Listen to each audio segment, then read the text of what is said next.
How is everybody today? We all know that the Radtel RT880 is capable of full band transmitting, as I call it. This one is not, so if I push and hold 5 and then 6, it will work in crossband repeat mode, even though I don't have the frequencies set up. So how do you put it in full band mode? Okay, with firmware version 1.09, it's changed. 1.05, 106 used to hold the 8 key, turn the radio down off. So if we turn this on, full band transmitting,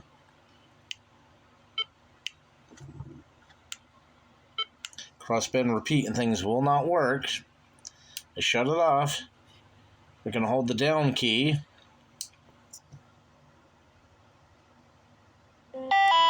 There's a picture of my kitty cat Leo. Mode 1.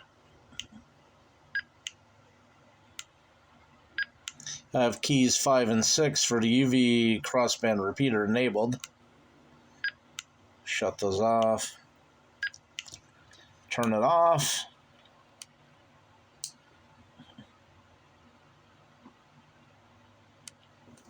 And we're back to full band transmitting, or whatever they call it.